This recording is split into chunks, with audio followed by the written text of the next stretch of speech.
بسم اللہ الرحمن الرحیم۔ خواتین و حضرات، آج ہم بڑے خوش قسمت ہیں کہ ہمارے ساتھ موجود ہیں امبیسڈر اشرف جہانگیر قاضی صاحب، جو کہ ہمارے ٹاپ ڈپلومیٹ رہے ہیں، اور ماشاءاللہ ابھی بھی ان میں اتنی انرجی ہے کہ یہ لکھتے ہیں، ٹی وی پہ آتے ہیں اور ڈفرینٹ انگیجمنٹس پہ جاتے ہیں۔ ایک لمبا انٹروڈکشن ہے ماشاءاللہ آپ کا، یو این میں بھی رہے کے ساتھ بھی کام کیا، اور سفیر بھی رہے چائنا میں بھی، یو ایس میں بھی اور دلی میں بھی۔ اور ان کی اصل بات جو مجھے بہت پسند ہے کہ یہ جب دلی میں تھے تو ان کو کبھی انڈین میڈیا طیش نہیں دلا سکا۔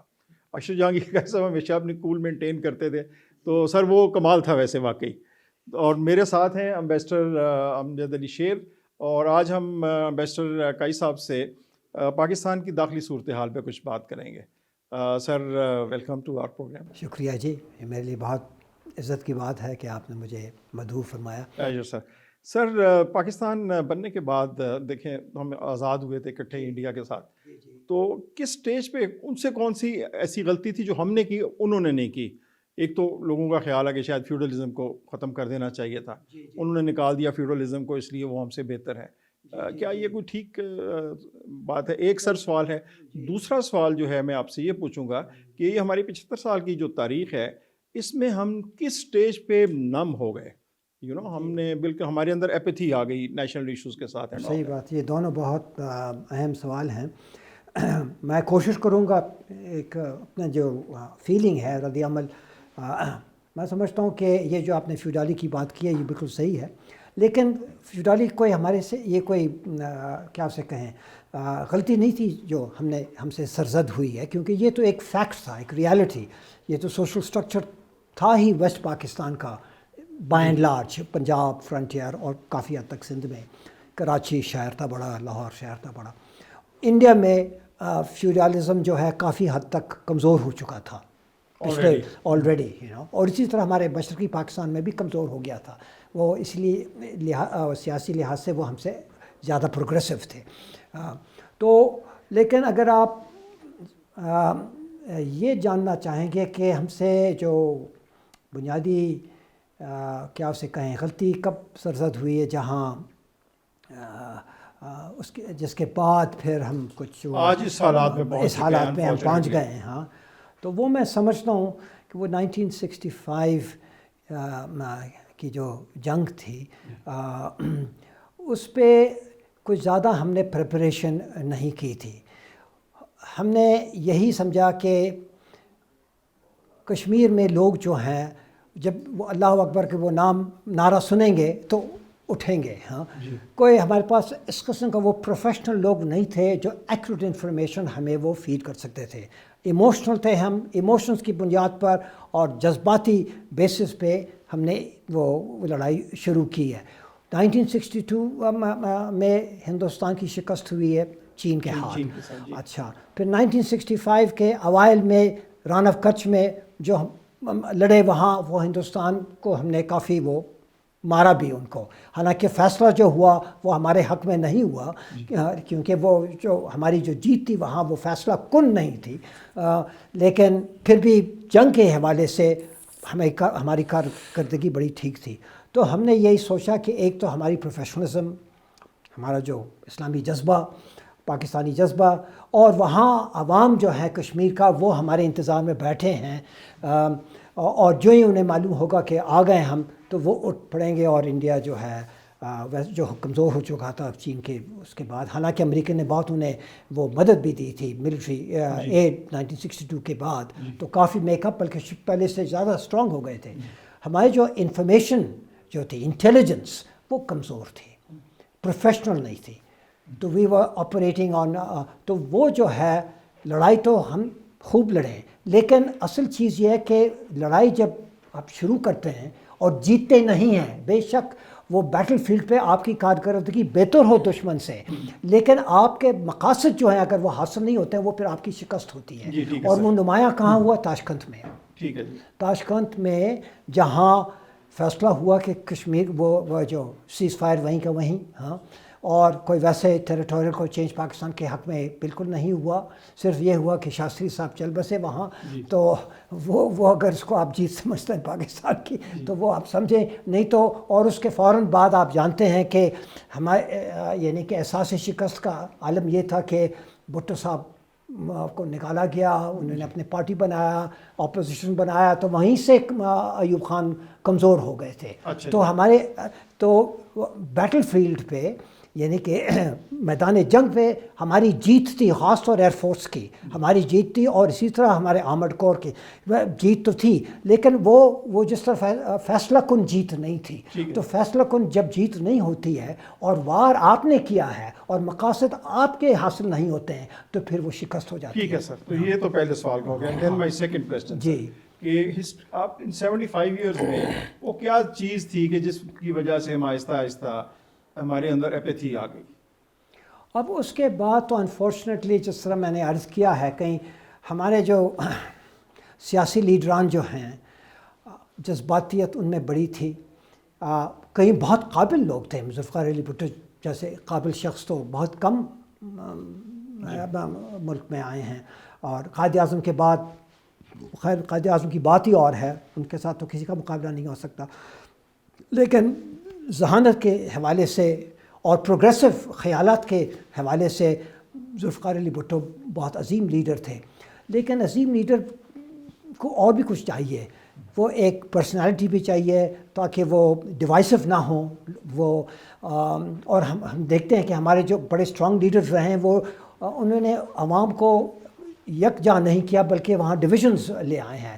وہ ڈویژنز سے پھر وہ کمزوری پڑ جاتی ہے. اور آپ جانتے ہیں کہ بھٹو صاحب جب آئے تھے تو یہ بلوچستان کا سلسلہ شروع ہوا, وہاں فوج گئی, اور جب فوج کہیں جاتی ہے اور وہاں کچھ ان کو یعنی کہ سیکریفائسز کرنی پڑتی ہے تو پھر فوج کی جو پولیٹیکل اہمیت ہے وہ بڑھ جاتی ہے, پھر آپ کو ان کی بات سننی پڑتی ہے. تو بالآخر اور انہوں نے نیشنلائزیشن بھی کی ہے جو کہ سکسیسفل نہیں تھی کیونکہ ان کے سوشلسٹ خیالات تھے. لیکن سوشلسٹ خیالات تو اپنی جگہ ٹھیک ہے, لیکن جب تک آپ کی پلاننگ صحیح نہ ہو اور وہ یعنی کہ ریئلزم پہ یا حقیقت پسندی پہ مبنی نہ ہو تو اس وقت تک وہ تھیورک ہی رہتی ہے اور وہ پریکٹیکل پلانز نہیں بنتے ہیں. تو اکنامکلی وہ جو نیشنلائزیشنز ہیں وہ بزنس کلاس کو ایلینیٹ کیا. وہ بلوچستان جب گئے وہاں وہ پھنس گئے اور آرمی کی اہمیت بڑھ گئی ہے وہاں, اور ان کے ڈیمانڈز بھی بڑھ گئے. اور اسی طرح بلوچ سرداروں کے ساتھ جو ہوا وہ بھی پروگریسو سرکلز میں پاپولر نہیں تھا, باقی پاکستان میں بھی. تو اس قسم کی غلطیاں ہوئیں. اور پھر وہ جو ذوالفقار علی بھٹو کا جو رول تھا پرائم منسٹر سے بننے سے پہلے ایسٹ پاکستان کے یعنی کہ سچویشن میں, وہ بھی ہسٹری کا حصہ ہے. لیکن یہ تسلیم کرنا ہوگا کہ ڈپلومیٹکلی جب وہ گئے وہاں شملہ تو جو انہوں نے کارکردگی دکھائی ہے وہ کمال کی کارکردگی تھی, کیونکہ آپ تو ہار چکے تھے, بڑھ چکے تھے, اور آپ کے پرزنرز آف وارس تھے 90,000 پرزنرز آف وارس. سارے آرمی نہیں تھے, سویلینز بھی تھے, آرمی کے 30 تھے یا 40,000 باقی سویلینز تھے, لیکن تھے تو صحیح. ہاں, اور ہمارے ہاتھ میں کچھ بھی نہیں تھا. اور پھر بھی کشمیر مسئلے کو کیونکہ اندرا گاندھی نے تو یہ طے کیا تھا کہ میں نے فیصلہ ہی کرنا ہے, ابھی فیصلہ کرنا ہے. اور بھٹو صاحب نے ان کو کہا کہ اگر آپ فیصلہ کریں گے تو پھر میرے جو سکسیسر آئے گا اس کے ساتھ آپ کی بات چیت ہوگی, میرے ساتھ نہیں ہوگی آپ کی بات چیت. آپ نے اگر کوئی سملہ اگریمنٹ کرنی ہے تو مجھ سے کرنا ہوگا, اور مجھے اس قابل بنانا ہوگا کہ میں واپس جا سکوں پاکستان, نہیں تو میں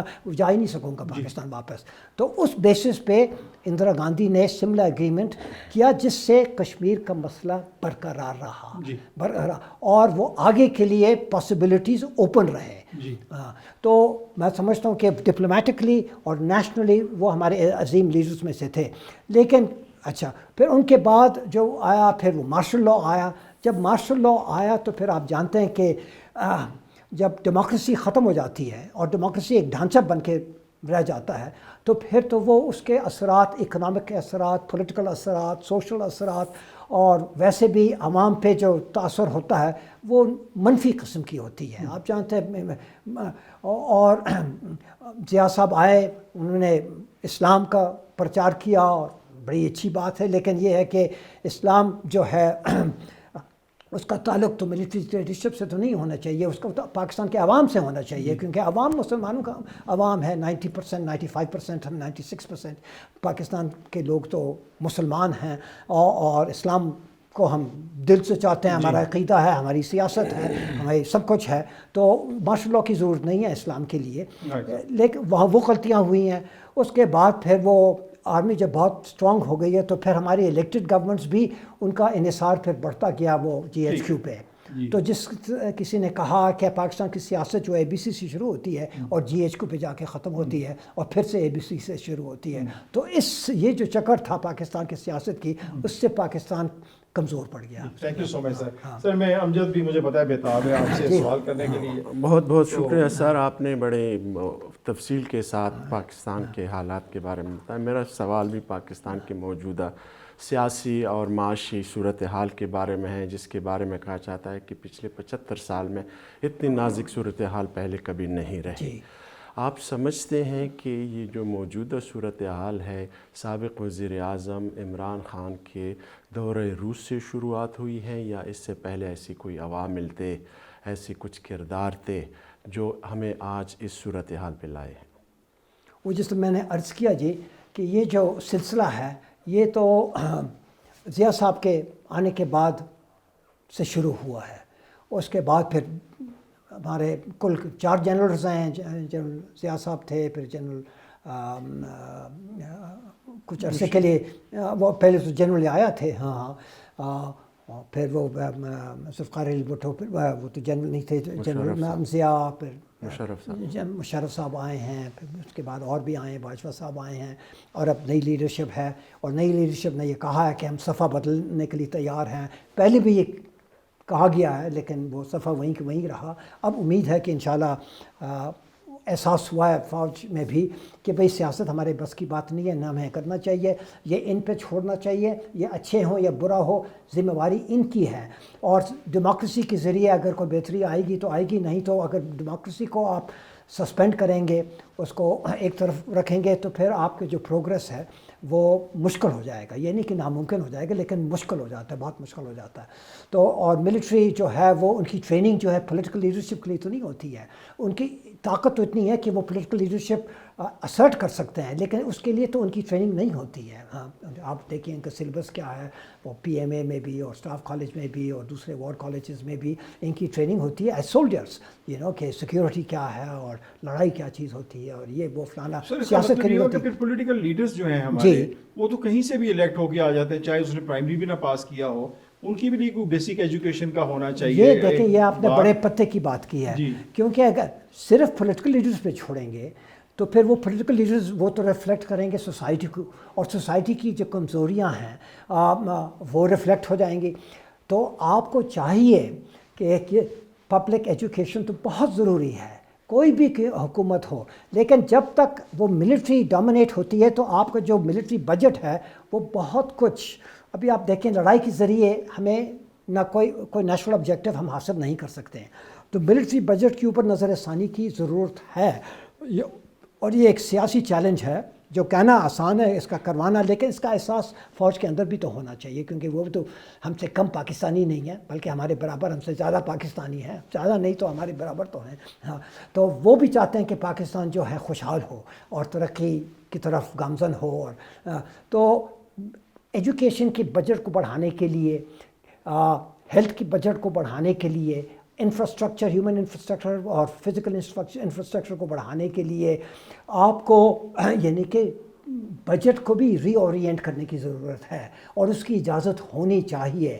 اور آج کل آپ جانتے ہیں کہ لڑائی سے کچھ حاصل تو نہیں ہو سکتا، تو ہندوستان جو ہے ان کے ساتھ اگر آپ اگر آپ لڑ سکتے تھے اور جیت سکتے ہیں ان سے تو بے شک، لیکن اگر وہ ممکن نہیں ہے اور ایکسپرٹ سے پوچھو، اور اس سے بہتر کون جانتا ہے، ملٹری ایکسپرٹ سے بہتر سیکیورٹی سچویشن کوئی نہیں جانتا ہے، کیا لڑائی ہمارے لیے ایفیشینٹ پاتھ ہے، ہمارے لیے ہمارے جتنے آبجیکٹیوز ہیں، مقاصد ہیں، کیا ہم حاصل کر سکتے ہیں لڑائی کے ذریعے؟ اور اگر نفی میں جواب آتا ہے تو پھر تو ہمیں نظر ثانی کرنی پڑے گی اپنی پالیسی بھی۔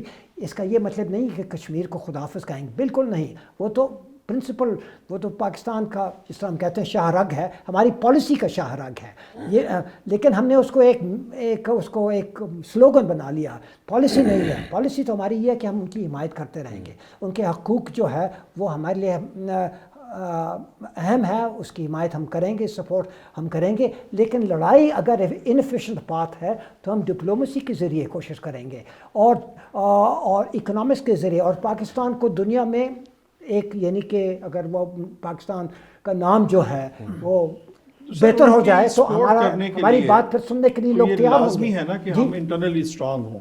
اگر ہم ان کی ہیلپ کرنا چاہتے انٹرنلی ہیں تو آپ تبھی اسٹرانگ ہوں گے، آپ کی اکانومی، آپ کی ایجوکیشن، آپ کی ہیلتھ. وہ بجٹ جو ہے آپ کی اس اگینسٹ ہو، اس کے لیے پیرس ہمارے پاس ڈالر نہیں ہے، ہمارے پاس پیسے نہیں ہیں. وہ تو ایک اور بھی تو ایشو ہے نا کہ آپ کا ایجوکیشن سسٹم جو ہے وہ رسپانسیبل سٹیزنز نہیں پیدا کرتا، ٹھیک ہے نا، وہ کیریکٹر بلڈنگ نہیں کرتا.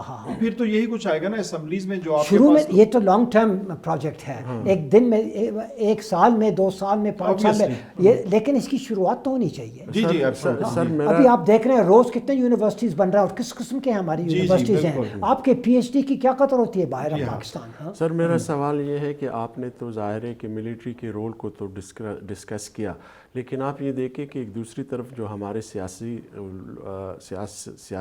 سیاستدان ہیں ان میں وہ ڈائنسٹک پالیٹکس جو ہے نا ان کا بھی بڑا رول ہے. 100% صحیح فرما رہے ہیں آپ. اور آج کے آرٹیکل میں بھی میں نے لکھا ہے کہ یہ جو ہے ملٹری جو ہے ان کا جو رول جو ایکسٹرا کانسٹیٹیوشنل ہے وہ پرائمریلی رسپانسبل ہے. لیکن ہمارے سیاستدان کی جو کمزوریاں ہیں، جس آپ نے جو فرمایا اور صحیح فرمایا وہ بالکل ہے، اس میں کوئی شک نہیں ہے.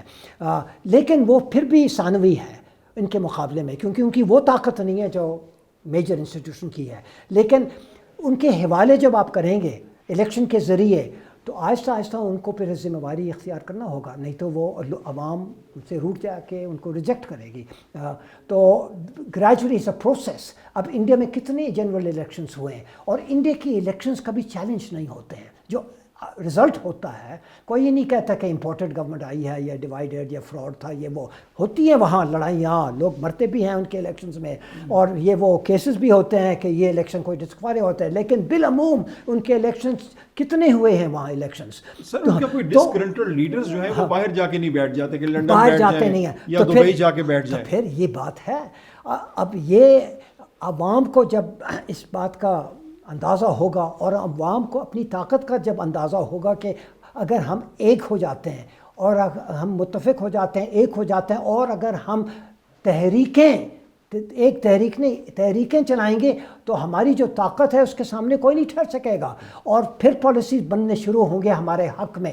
نہیں تو عوام جو ہے، یہ جو پاکستان فی الحال ہے، جتنی آپ اسلام آباد کو دیکھ رہے ہیں، یہاں کے کلبز کو دیکھ رہے ہیں، کراچی، لاہور، جتنے ہاؤسنگ سوسائٹیز ہیں، یہ بنتے ہیں 5% آف پاکستان کے لیے. یہ جتنی ترقی آپ دیکھ رہے ہیں، بلڈنگ زبردست، کراچی، لاہور، یہ جو ہے پولو کلب، یہ اسلام آباد کلب، یہ فلانا، یہ عوام کے لیے ہے. عوام کے لیے تو کچھ بھی نہیں ہے. عوام تو آپ روز دیکھتے ہیں ٹی وی پہ اور ہم ہنستے ہیں کیونکہ وہ آٹے کے لیے لمبی لائنیں ہیں، لمبی لائنیں، نہ کوئی بجلی، بچوں کے ساتھ کیا ہو رہا ہے، عورتوں کے ساتھ کیا ہو رہا ہے، بوڑھوں کے ساتھ کیا ہو رہا ہے، وغیرہ وغیرہ. یہ جو ہر دن جو ہے، اور ہم نے اس کو معمول اب سمجھ لیا. اب تو ہم خود بھی کیا اس سے کہ سن ہو گئے. جی کہ ہم بالکل سن ہو گئے ہوئے ہیں. آپ سمجھتے ہیں سر کہ ہمارے پولیٹیشین کے لیے بھی جو آتے ہیں ممبر پارلیمنٹ، سینیٹرز بنتے ہیں، ان کے لیے اکیڈمک کوالیفیکیشن مسٹ ہے؟ جی، اکیڈمک کوالیفیکیشن ہمارے زمانے میں پاکستان میں جو بی ایز اور ایم ایز ہوتی تھیں وہ انٹرنیشنل اسٹینڈرڈ کے برابر ہوتے تھے. آج کل کے جو بی ایز ہیں، because of degeneration of institutions, صرف ایجوکیشن کے لیے سر میرا سوال تھا. جی تو میں سمجھتا ہوں کہ اگر وہ ایجوکیشنل اسٹینڈرڈس کو آپ بحال کر سکیں گے تو پھر اور ساتھ یہ لا لا سکیں گے کہ پارلیمنٹ میں داخل ہونے کے لیے آپ کو بی اے ہونا پڑے گا.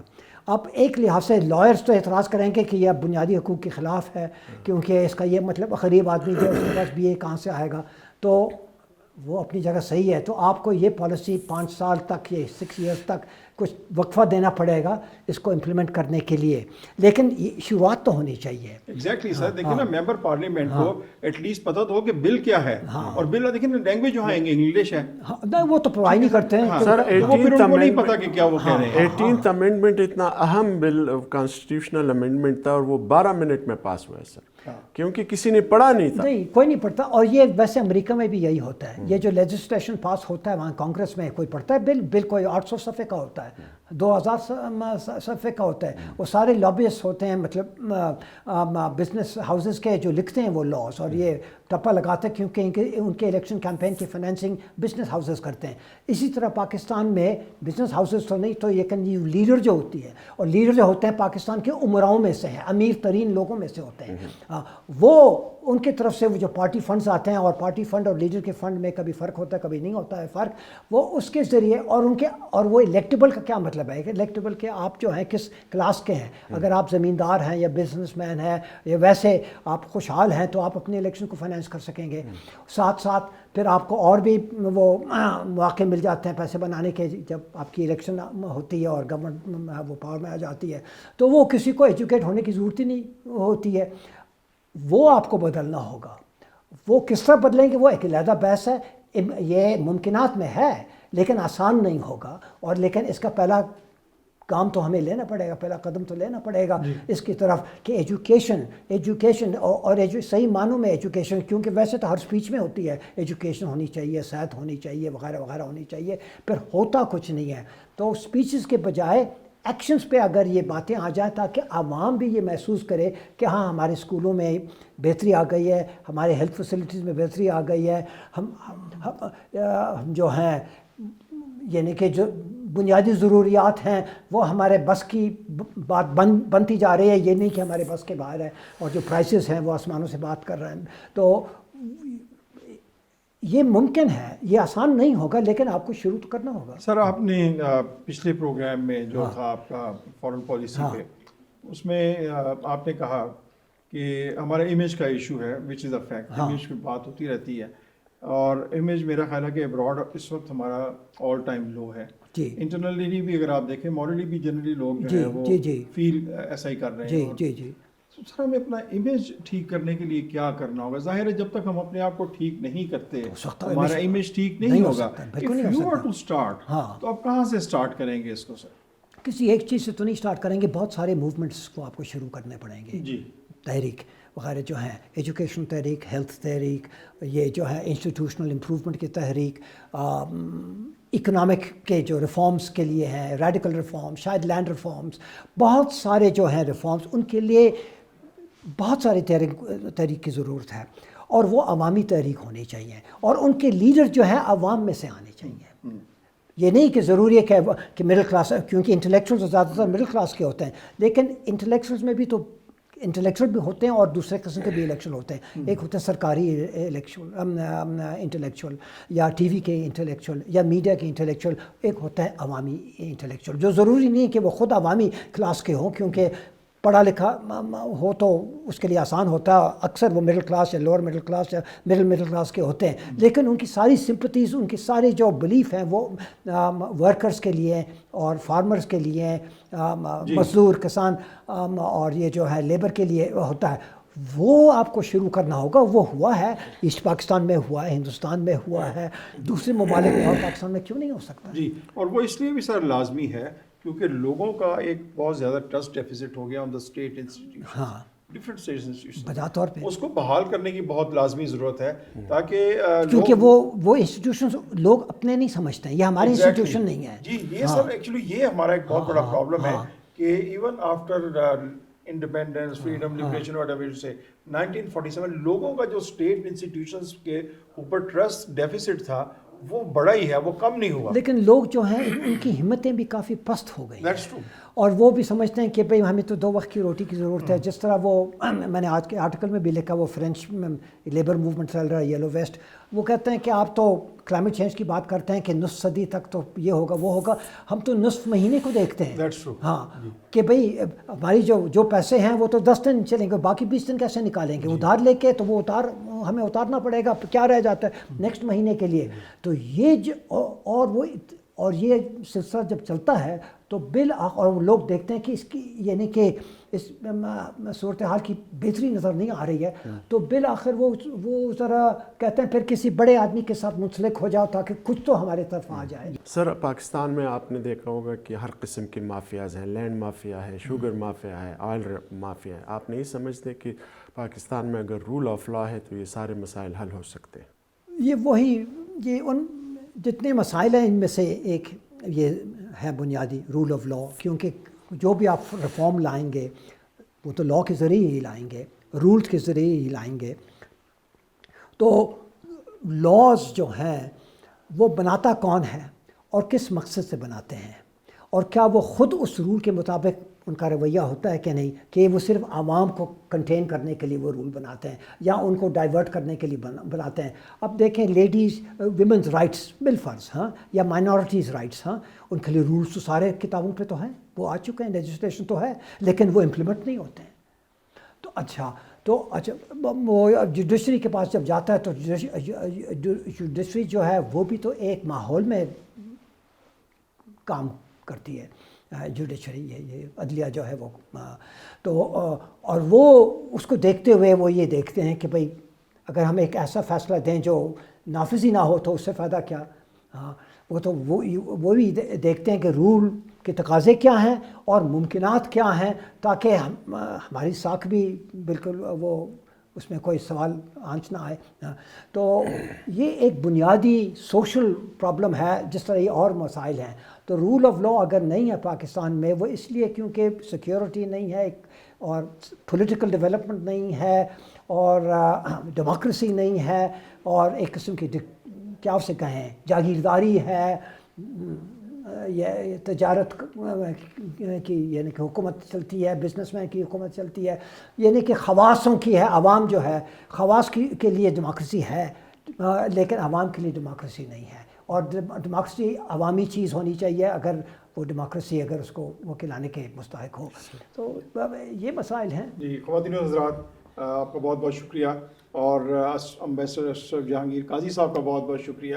ہماری خواہش نہیں تھی کہ یہ پروگرام ختم ہو جلدی، اور قاضی صاحب ایسے بولتے رہے، ہم ان کو سنتے رہیں. It's always such a pleasure and great learning process. قاضی صاحب کے آرٹیکلس پڑھنا، ان کو ٹی وی پہ دیکھنا، اور آج تو ماشاءاللہ ہم نے بالمشافہ قاضی صاحب سے سنا ہے. تو انشاءاللہ اس امید کے ساتھ اور اس وعدے کے ساتھ کہ قاضی صاحب دوبارہ ہمارے پروگرام میں تشریف لائیں گے، ہم آپ کو خدا حافظ کہتے ہیں، اور امبیسڈر اشرف جہانگیر قاضی صاحب کا بہت بہت شکریہ ادا کرتے ہیں. آپ کا شکریہ.